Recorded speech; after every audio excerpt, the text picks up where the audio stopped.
आज की इस कहानी में हम लोग एक मन को शांत करने वाली कहानी के बारे में पढ़ने वाले हैं। ये कहानियाँ हमारे बच्चों के लिए नई नई प्रेरणादायक स्रोतों में से एक माना जाएगा, क्योंकि इन सभी कहानियों को पढ़कर हमारे बच्चे जीवन में बहुत मुसीबत से बचने का रास्ता अपने आप खोज लेते हैं। किसी जमाने में एक बहुत बड़ा राजा हुआ करता था। वह राजा राजा नहीं बल्कि एक सम्राट था।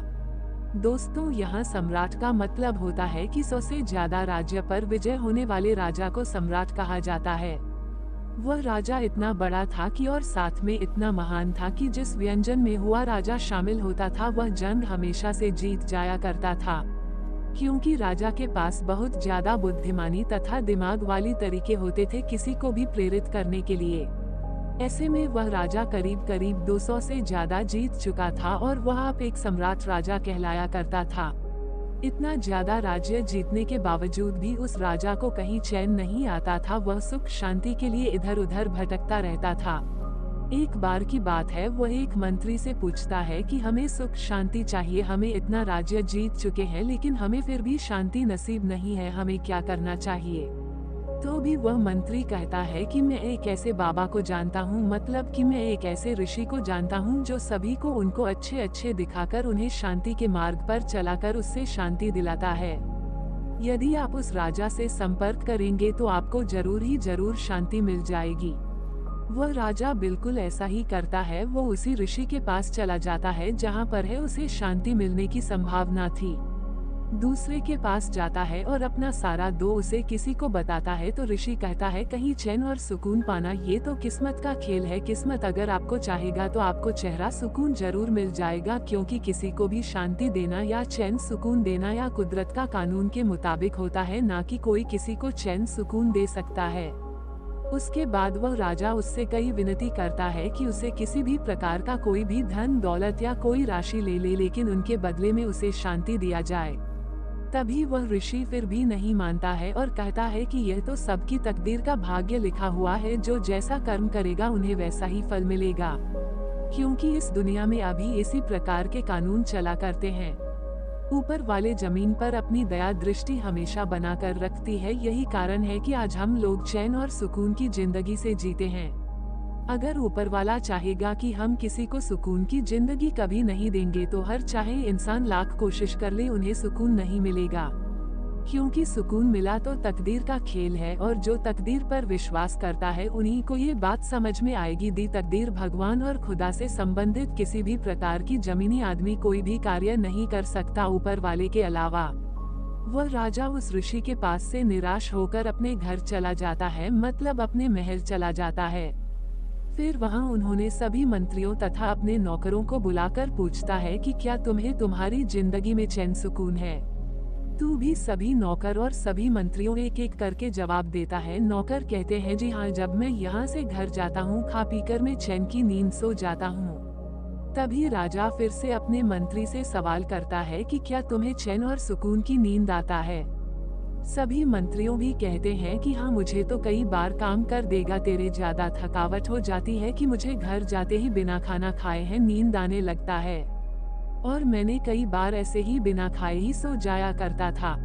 उस राजा ने अपने राज्य में क्या ऐलान किया कि जो कोई भी राजा को चैन और सुकून की जिंदगी के बारे में बता देगा, राजा उन्हें बहुत बड़ा इनाम दिया जाएगा। आपको बता दे कि बहुत सारे सैनी हैं, आध्यात्मिक कृषि गुरु तथा कई प्रकार के भिखारी भी इस प्रकार के कार्य में भाग लिया था, लेकिन किसी ने भी बनाया कौन की असली चैन और सुकून नहीं दे पाया था। तभी एक ऋषि आगे आया और कहा कि हुजूर, आप भी चैन और सुकून ना मिलने के कारण आपका राज्य और इतना बड़ा धन दौलत है, क्योंकि अब आप इतने बड़े सम्राट राजा है कि आपके हिस्से में 200 से ज्यादा राज्य आते हैं और आप इतने ज्यादा अमीर भी है। अब जब भी खाना खाकर अपने बिस्तर में जाते होंगे जो आपको हमेशा यही डर सताता होगा कि हमारे कौन से राज्य में क्या हो रहा है और कौन से राज्य में क्या नहीं हो रहा है।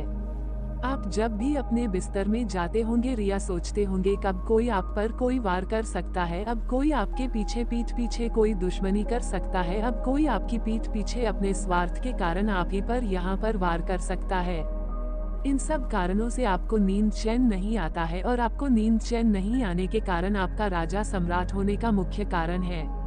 अगर आपको चैन और सुकून चाहिए तो अपने राजा की गद्दी किसी और को देनी होगी तथा आप सम्राट राजा से मुक्ति पाकर अपने आप को शांति पा सकते हैं।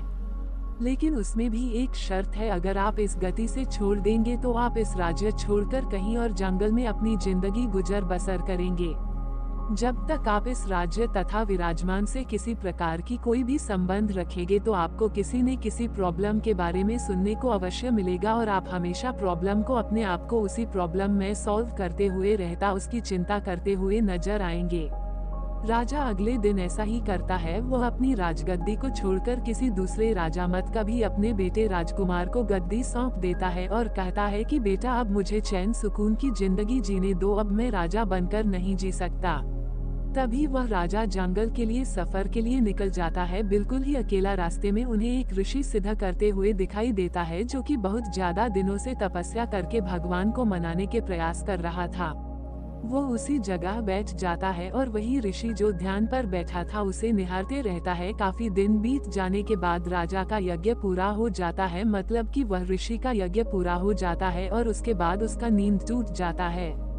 उस ऋषि के ध्यान में उठने के बाद राजा कहता है कि आप इतने ध्यान लगाकर बिना किसी टेंशन में इतना अच्छा ध्यान कैसे लगा सकते हैं कि आपको कभी भी अपने जीवन या अपने परिवार वालों की कभी चिंता नहीं होती है।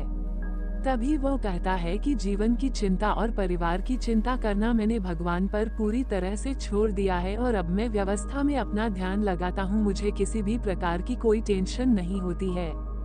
इस कहानी से हमें ये सबक मिलता है कि हमें अपने कारोबार तथा खेती गृहस्थी कृषि में इतना ज्यादा नहीं लगना चाहिए कि हमें हमारे जिंदगी की शांति खत्म हो जाए। हमें खुश पर अपने परिवार के साथ जीना चाहिए ताकि हमें शांति मिल सके। आज की हिंदी स्टोरी में हम लोग मन को शांति करने वाले कहानी अथवा यह एक धार्मिक कहानी है कि इस कहानी में हम लोग बहुत से ऐसे जानकारी हासिल की है जो एक ऋषि तथा एक अच्छे विचार के मनुष्य ही देख सकते हैं। ये जानकारी हम सभी को अपने पास हमेशा रखना चाहिए कि हम अपने कारोबार में उतना ही ध्यान रखना चाहिए, देखना की जरूरत है। ऐसा नहीं कि हम अपने कारोबार के लिए दिन रात एक कर देंगे और अपने परिवार तथा अपने सुख शांति तथा स्वास्थ्य के लिए कोई भी समय निकल ना पाए।